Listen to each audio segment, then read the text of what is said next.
Irmãos, vamos para a palavra agora. Vamos abrir a palavra de Deus no Evangelho de Jesus Cristo, conforme o relato de Mateus, capítulo 25.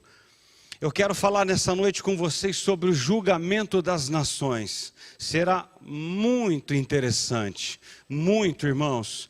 Versículos 31 ao 46. Mateus 25, você que está em casa puder nos acompanhar. Mateus 25, 31 ao 46. Eu terminei esse texto algumas semanas atrás. E como é texto de ceia, eu não posso pregar um texto comum aqui. Então eu disse, é hora para ouvirmos isso. É oportuno. Vocês vão ver que é muito necessário. Diz assim a palavra de Deus.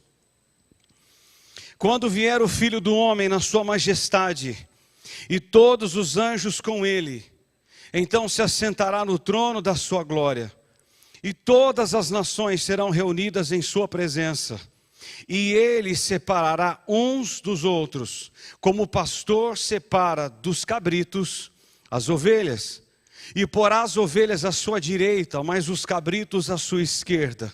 Então dirá o rei aos que estiverem à sua direita: vinde, benditos de meu Pai, entrai na posse do reino que vos está preparado desde a fundação do mundo.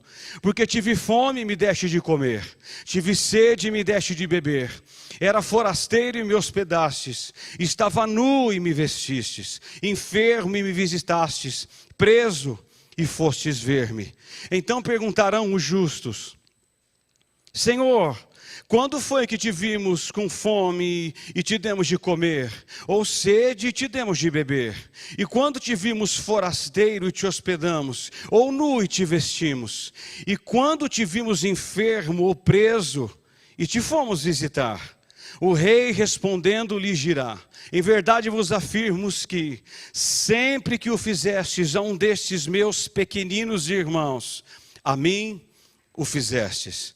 Então o rei dirá também aos que estiverem à sua esquerda: apartai-vos de mim, malditos, para o fogo eterno, preparado para o diabo e os seus anjos. Porque tive fome e não me deste de comer, tive sede e não me deste de beber, sendo forasteiro não me hospedastes, estando nu não me vestistes, achando enfermo e preso não fostes ver-me.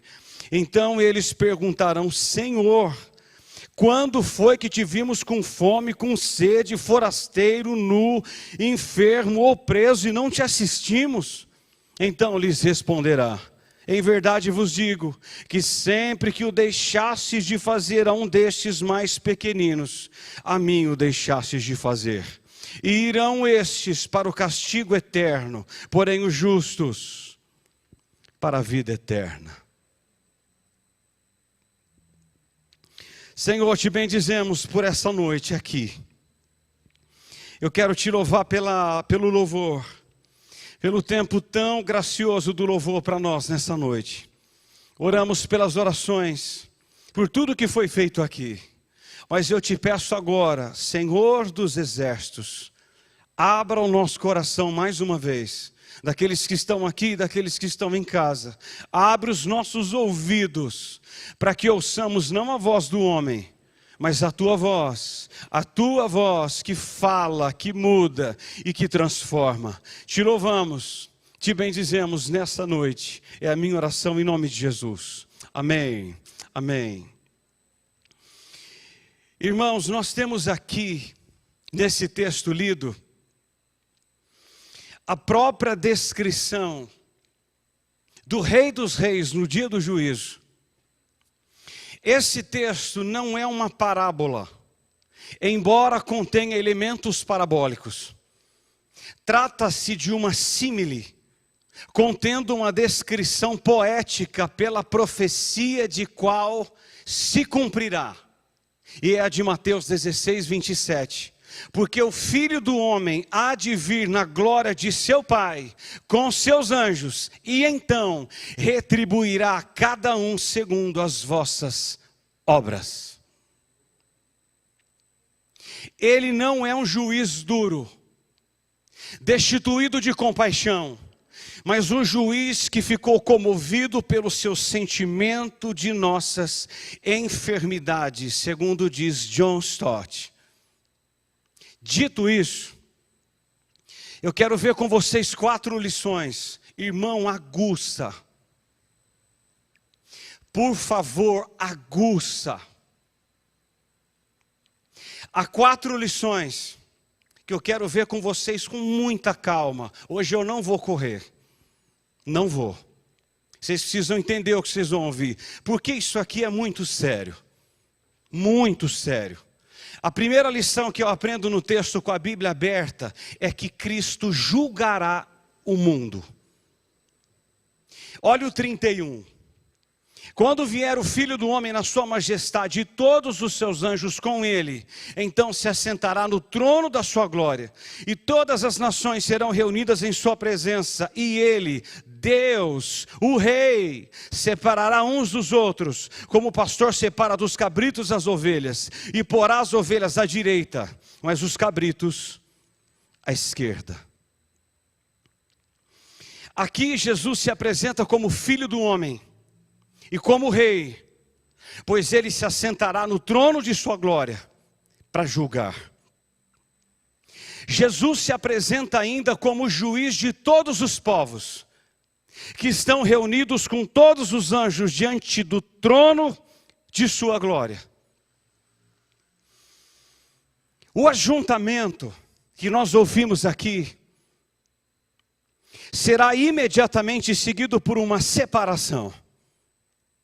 Todos serão reunidos, mas imediatamente serão separados. Ele que foi julgado pelas pessoas, julgará as pessoas. O condenado condenará. 2 Coríntios 5:10, Paulo diz: importa que todos compareçamos perante o tribunal de Cristo.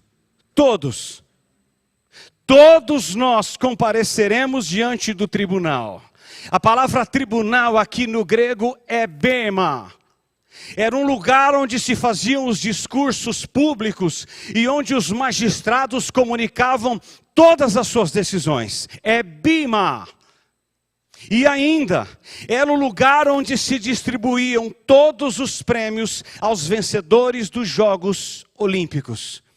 Ele se assentará no bima, julgará todos e retribuirá a todos, segundo as obras, segundo as suas obras aqui.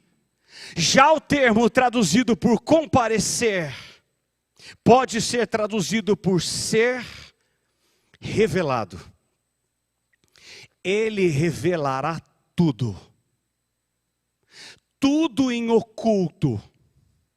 Ele mostrará tudo. Tudo que estiver em oculto, Ele revelará tudo. Tudo. Aqui, a injustiça se assenta no trono e escarnece da justiça. Aqui vemos homens maus assentando na cadeira de juiz e condenando inocentes. Aqui vemos um João Batista na prisão e um Herodes no trono. Porém, o tribunal de Cristo é justo e imparcial. Justo e imparcial. Talvez alguns pais, maridos e mulheres que estão aqui, que me veem, são parciais quando se trata da sua família, mas Deus não será assim. Olha, sabe como é que é? Minha filha, é meu genro, é meu pai, e nós somos parciais, mas o trono, o bima, é justo e imparcial. Justo e imparcial. E todos terão que comparecer perante aquela cadeira, aquele trono branco, para dar conta de suas obras. Todas. Apocalipse 20:11 diz que todos nós estaremos diante daquele trono branco e os livros serão abertos. Não é o livro do hall de membros da primeira igreja do Nazareno em Londrina. É o branco, que contém todas as nossas obras. Todas. E naquele dia, primeiro nós daremos conta das nossas palavras. Irmãos, a primeira testemunha a levar-se contra nós no tribunal são as nossas palavras. Jesus já havia dito em Mateus 12:36, digo, porém, que toda palavra frívola que proferirem os homens, delas darão conta no dia do juízo. Eu quero refrescar sua memória nessa noite, pense comigo nisso. Quantas palavras já falamos, nos quais nos envergonhamos hoje? Você se lembra? Quantas pessoas nós falamos mal? Se lembre. Daremos conta.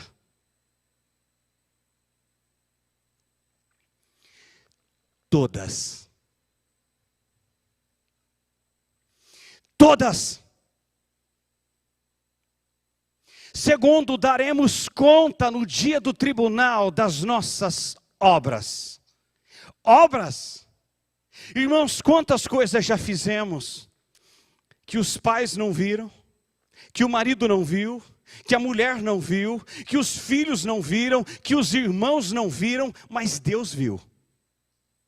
Eu quero te dizer uma coisa nessa noite. Deus vê tudo que você e eu fazemos no escuro. Tudo. O seu copo de Brahma às escuras, Ele vê. O seu copo de uísque às escuras, Deus vê. O seu Marlboro fumado às escuras, Deus vê. Deus vê. Tudo. Deus vê tudo. Deus sabe de tudo. Terceiro, daremos conta dos nossos pensamentos e desejos. Irmãos, naquele dia Deus vai julgar o segredo do coração dos homens. Tudo será revelado. Aquilo que o marido esconde da mulher, aquilo que a mulher esconde do marido, tudo será posto à mesa. Tudo. Tudo. Romanos 7:7. Paulo nos diz que foi pelo 10º mandamento que o fez saber que era pecador. E qual é o 10º? Não cobiçarás. Quando Paulo leu o decálogo e leu não cobiçarás, caiu a ficha dele e ele entendeu quem ele era, pecador. Sabe por quê, irmãos? Os 9 primeiros mandamentos da lei são objetivos, mas o 10º é subjetivo. Sabe o que significa isso? Só Deus sabe quem cobiça. E sabe a boa notícia? Deus julgará foro íntimo.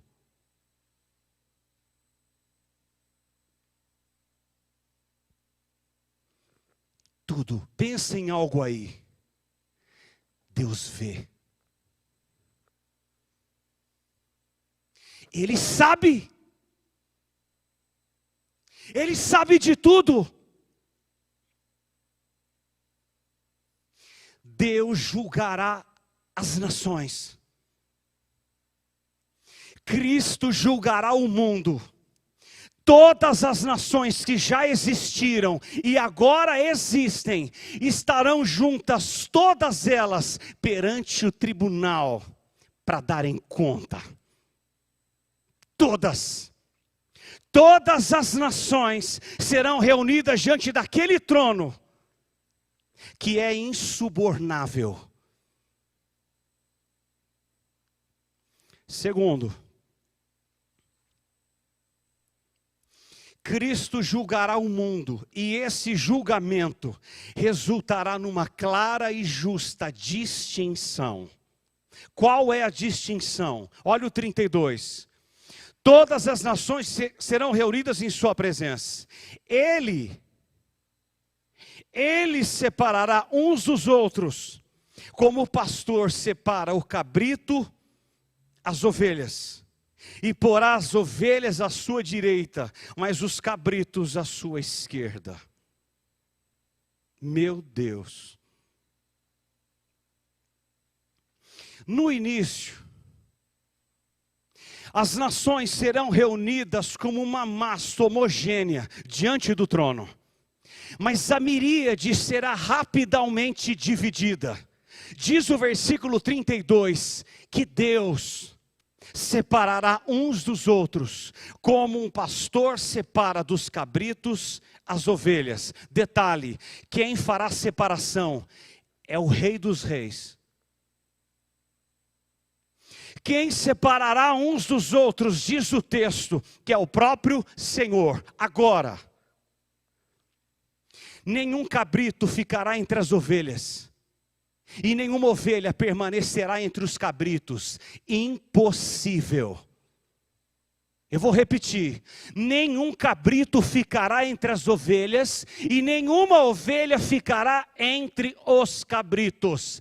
Cada indivíduo será colocado no seu devido lugar, ou entre as ovelhas, ou entre os cabritos. A grande distinção dos homens naquele grande dia do juízo não será entre ricos e pobres, doutores e analfabetos, religiosos ou ateus, brancos e negros, mas entre os que são benditos do Pai e os malditos. Essa é a distinção. Esses são os dois grupos, benditos e malditos. Nesse dia os homens serão julgados não apenas com justiça, mas separados eternamente para destinos distintos e opostos. É aí que o universalismo se equivoca. O universalismo crê que no final Deus dará um jeitinho e todos serão salvos. Não. Não, 1000 vezes não. Não, irmãos. Fechou o olho aqui na injustiça, é lago de fogo. Se o seu coração parar de bater a qualquer momento e você estiver na impiedade, é lago de fogo. O seu coração vai bater no lago de fogo pelos séculos dos séculos. De eternidade em eternidade. Como assim no final Deus dará um jeitinho e até Adolf Hitler será salvo? Como assim? Eu apresentei um trabalho na pós-graduação e eu fiz um trabalho de um reformado chamado Karl Barth. Karl Barth cria que no final até Satanás seria redimido. Ele e os seus anjos todos seriam salvos. Irmãos, não. Você que me assiste, está na poltrona. Não. Não. Nesse dia, Ele separará bons e maus. Hoje, justos e ímpios, santos e pervertidos, generosos e avarentos, vivem juntos, na mesma comunidade. Sentamos próximos uns dos outros, às vezes até na mesma cadeira e até conversamos uns com os outros. Mas naquele dia, uns entrarão no gozo do Senhor, e outros sofrerão penalidade de eterna destruição. Irmão, só existirá 2 grupos, e não 3. 2 grupos. Ovelhas e cabritos. Salvos e perdidos. Bem-aventurados ou condenados. Não haverá outros. Só existirão 2. Ou você estará à esquerda, ou você estará à direita. Todos os homens são enquadrados em dois grupos. As ovelhas são identificadas como justos no versículo 37. Os justos. Os cabritos, por sua vez, são chamados de malditos no versículo 41. Irmãos, quando Jesus voltar, haverá uma clara e justa distinção. Eu ia pregar nessa noite das virgens de Mateus 25. Eu falei, não é hora. Mas se você ler Mateus 25, 6, diz que à meia-noite, ouviu-se um grito. Eis o noivo, saí ao seu encontro. Irmãos, a crise sempre revela quem é quem. Sempre. Quando Jesus voltar, saberemos quem é e quem não é. Quem é cabrito e quem é ovelha. Quando se ouviu a voz do noivo, distinguiu-se claramente quem era joio e quem era trigo.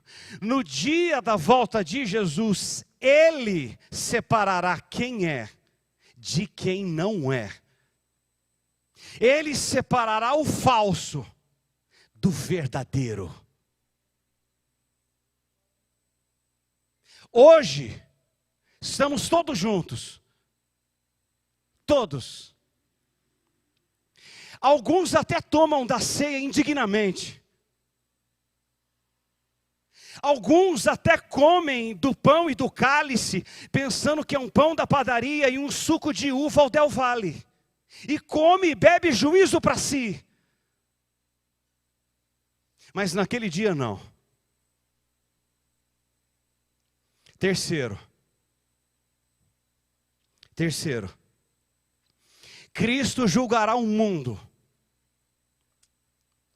E esse julgamento resultará numa clara distinção entre os que são e os que não são. E terceiro, os homens nesse dia serão julgados por aquilo que fizeram ao próximo.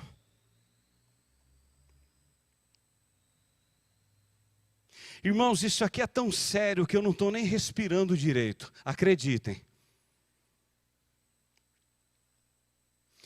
Os homens serão julgados por aquilo que fizeram ao próximo. Olha comigo, por favor, você que persevera com a Bíblia aberta. Olha o que o primeiro grupo vai dizer, o grupo da direita. 35. Porque tive fome e me deste de comer. Tive sede e me deste de beber. Era forasteiro e me hospedastes. Estava nu e me vestistes. Enfermo e me visitastes. Preso e fostes ver-me. Esse é o primeiro grupo. Agora o outro grupo, 42 e 43. Porque tive fome e não me deste de comer. Tive sede e não me deste de beber. Sendo forasteiro, não me hospedastes. Estando nu, não me vestistes. Achando-me enfermo e preso, não fostes ver-me. Começando pelo grupo, a sua mão direita, a grande multidão da qual ninguém podia numerar, de Apocalipse 7 e 9. O rei olhará para eles no versículo 34 e dirá: vinde. Vinde. O rei olhará aos da direita e dirá: vinde. Mateus 11, 28, eles já haviam aceitado o convite do vinde a mim.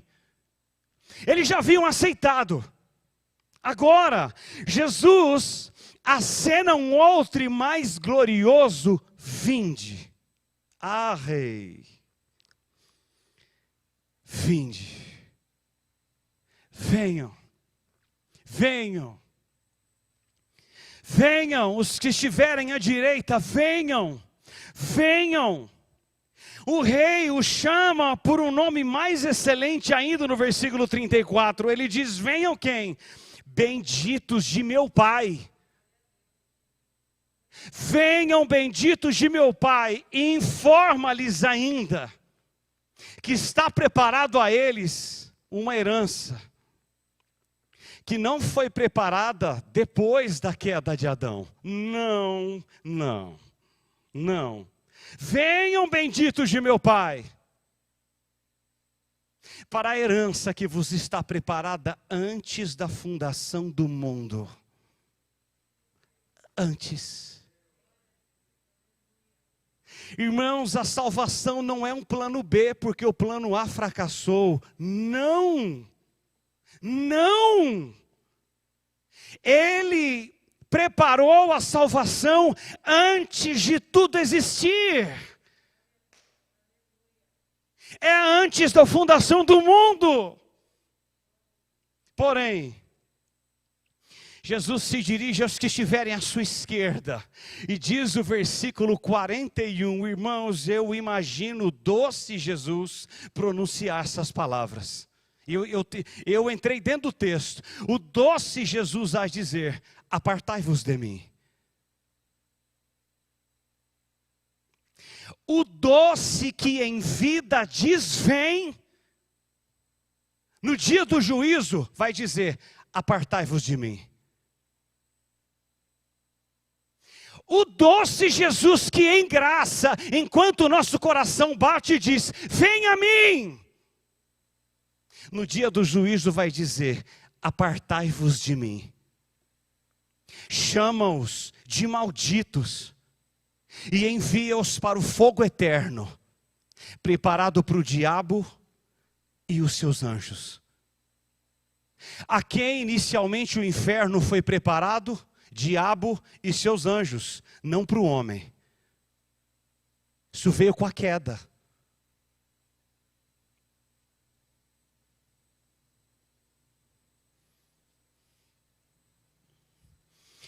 Talvez você diga assim, mas pastor, o que essas pessoas fizeram de algo tão terrível para irem para um lugar tão terrível? Sabe o que elas fizeram? Nada. Simplesmente deixaram de fazer. Tive fome e não me deste de comer. Tive sede e não me deste de beber. Irmãos, aguça, por favor. Você que está em casa, escute, isso é muito sério. É possível você estar na sua casa, não fazendo mal a ninguém, não falando mal de ninguém, cometendo o terrível pecado de omissão.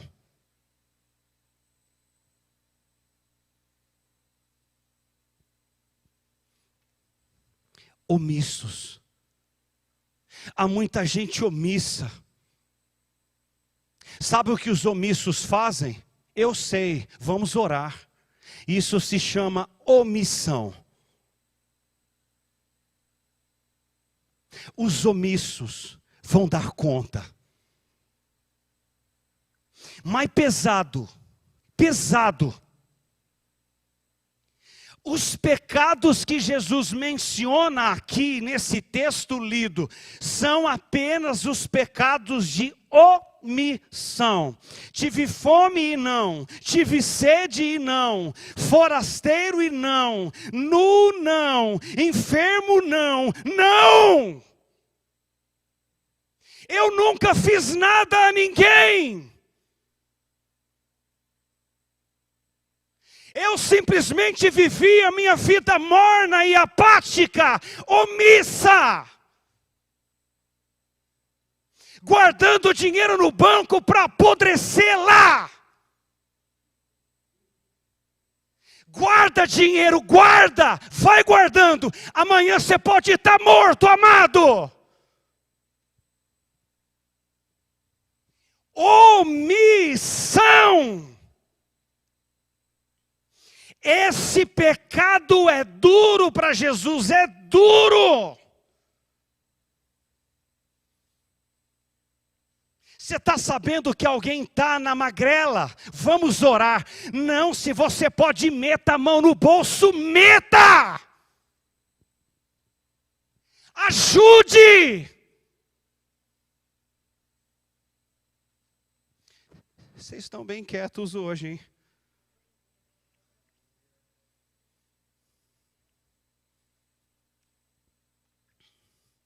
Os homens podem pensar que na sua falta de amor por Cristo e na sua negligência em cuidar dos pobres, seja algo fútil, mas a sua conduta será vista de outra forma no dia do juízo. Outra forma. Outra. Mesmo assim, se alguns tentaram justificar aqui no versículo 44, alguns tentaram se justificar diante do trono. Mas quando? Quando isso aconteceu? Eu não vi. Mas olha, eu não entendi. Mas foi comigo mesmo? Irmãos, eu tento imaginar as justificativas. Eles deram justificativas aqui, ó Senhor, quanto foi que te vimos com fome, sede, forasteiro, nu, enfermo ou preso, e não te assistimos? As desculpas serão dadas diante do trono branco, e não valerá nada, nada.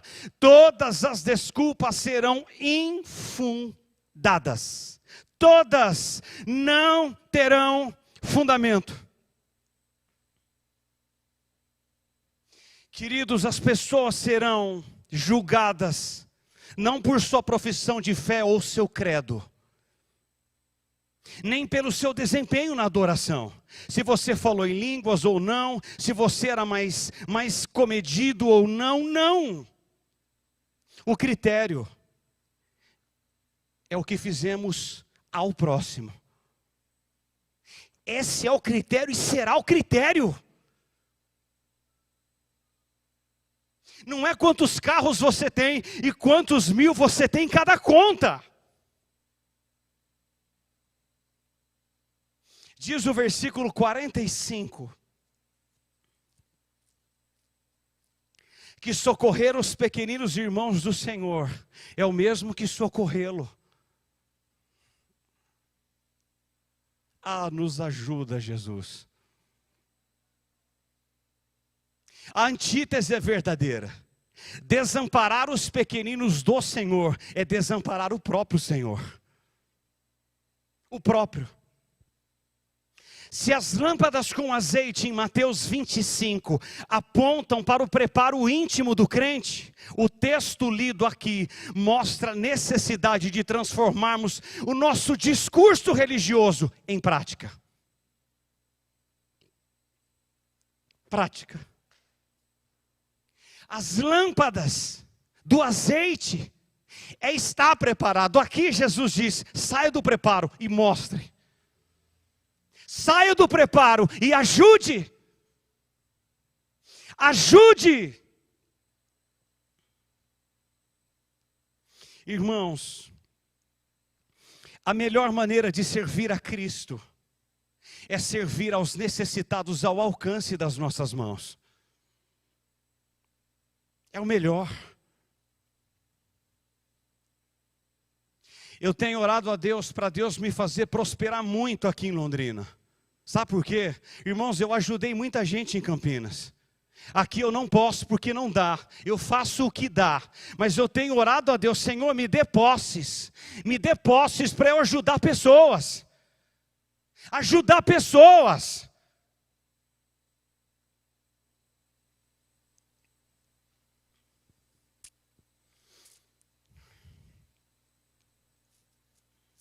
O maior teste que determina se estamos ou não em Cristo é a presença ou a ausência de frutos. Você está em Cristo? Dê frutos. Eu estava sozinho esses dias, fui visitar a Mônica, buscar o que ela me pediu para buscar. E eu coloquei no meu carro, eu sempre ouço a canção, Ana, da Ana Paula Valadão, chama Corpo de Cristo. Queria tanto que os músicos ouvissem muito essa canção, e nós também. Ana Paula Valadão, escrevendo essa canção, disse assim, eu quero ver a tua fé em obras. Me mostre, por favor, onde estão os frutos, e eu os comerei. Olha, eu quero ver o teu amor tão cantado, Cristo em vós. Cristo em vós, eu chorei para valer. Às vezes eu entro no carro e eu coloco louvor, e eu vou de um lugar para cá e eu estou ouvindo louvor, eu não estou ouvindo Zezé de Camargo e Luciano. Opa, perdão, eu estou ouvindo louvor. Aí, ele fala comigo, eu choro bastante. Mostra-me os seus frutos, diz Jesus. Mostra-me, mostra-me, mostra-me. Não podemos ser omissos como o sacerdote e o levita de Lucas 10, 31 e 32, que passaram de largo do drama do homem caído à beira do caminho. O sacerdote e o levita viram-no, mas foram omissos. Quantos de nós sabemos de pessoas e não fazemos nada? Sabe, a oração mais omissa do século 21 é: vamos orar.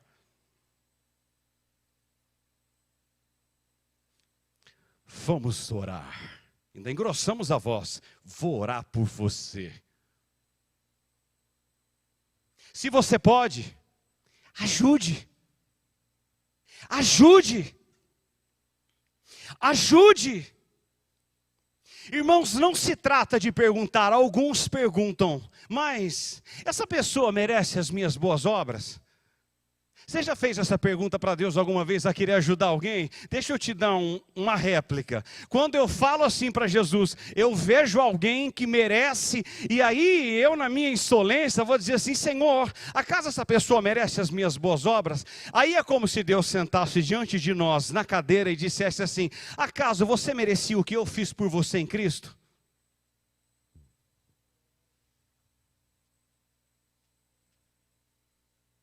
É que às vezes nós somos juízes. Olha, ela não merece, ele não merece. Não é assim, Romildo? Olha, essa pessoa aí é meia boca, ela não merece as minhas boas obras. E você merecia o que Deus fez por você? Leonice, você merecia alguma coisa? Daniel, você merecia alguma coisa? Irmão Antônio, o senhor merecia alguma coisa? Gisele, você merecia alguma coisa? Luciana Flor, minha esposa, você merecia alguma coisa?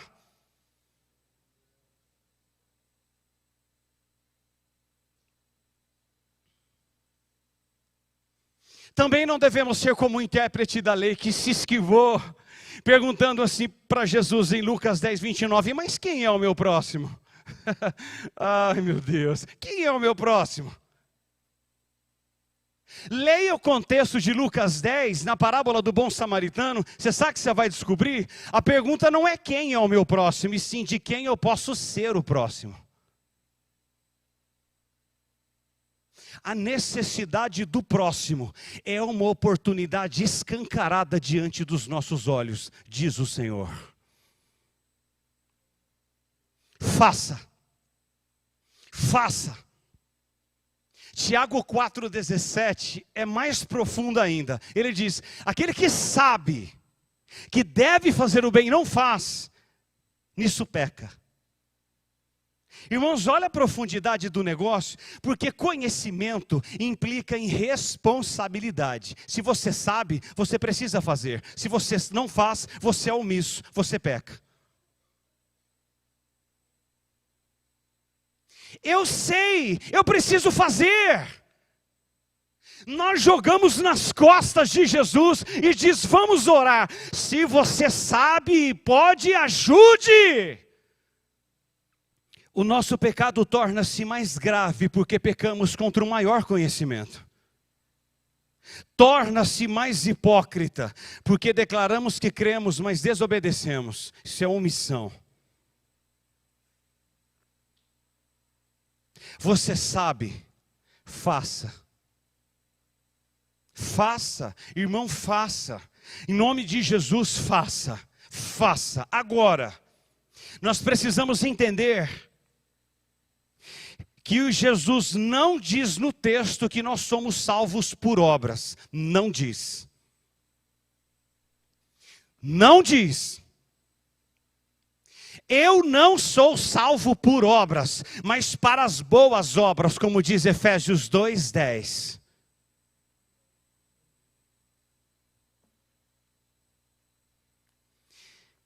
É somente pela fé que somos justificados. Mas a fé que justifica não vem sozinha. Todo aquele que é salvo faz as obras. Não precisa chamar, não precisa implorar para fazer. Faz as obras, porque Ele dá frutos.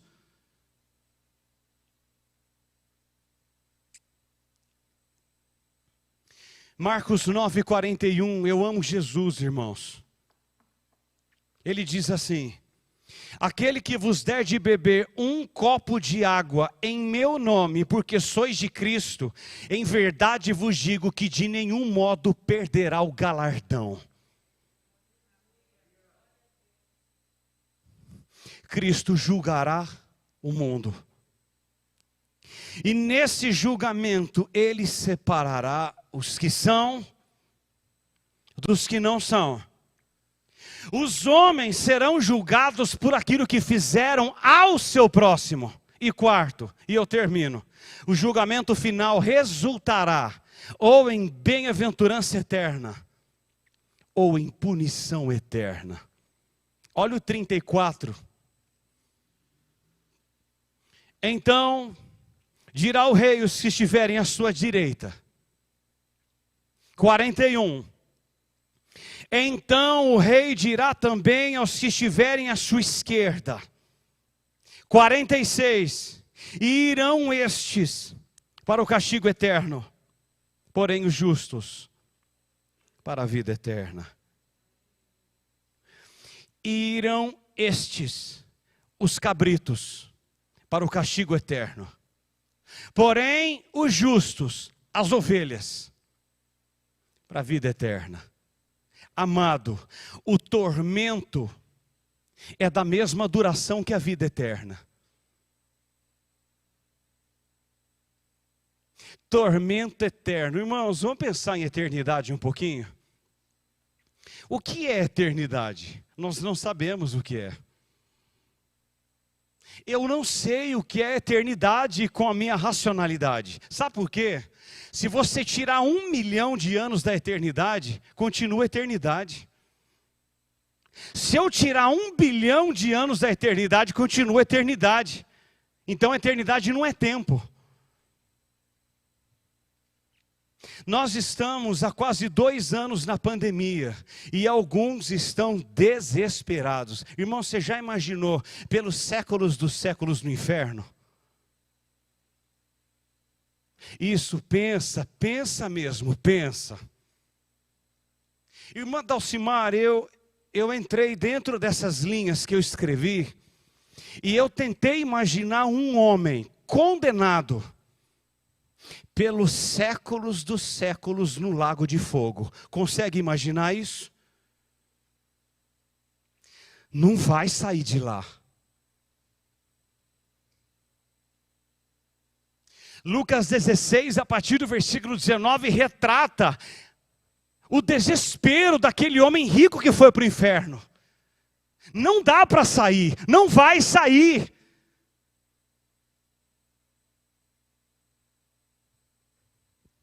A separação entre os bodes e as ovelhas será eterna e imutável. Imutável. Quando ele separar os bodes das ovelhas, cumprir-se Apocalipse 22:11. Continue o injusto fazendo injustiça e o imundo sendo imundo. Esse versículo cumprir-se-á no dia do juízo. Antes não.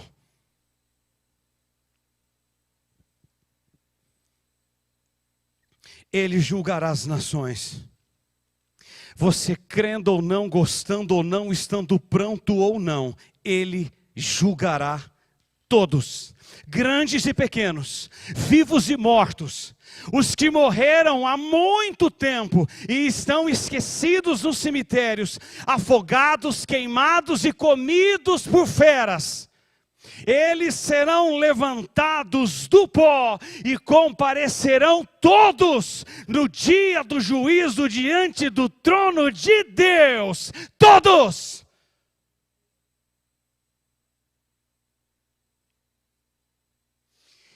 Todos! Aqueles que morreram a 1000, a 10.000, Há um dia há de se levantar no pó e comparecer diante daquele trono branco para dar conta a Deus das suas obras. Eu termino. Malaquias 3,17, o próprio Deus diz: eles serão para mim particular tesouro, naquele dia que preparei, diz o Senhor dos Exércitos, poupa-los-ei como um homem poupa seu filho que o serve. Enquanto os perversos perecerão eternamente, os justos reinarão eternamente.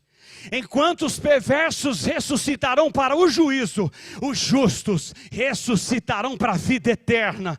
Enquanto os perversos ouvirão: apartai-vos de mim, os justos ouvirão: vinde benditos de meu Pai, e entrai na posse do reino que vos está preparada antes da fundação do mundo.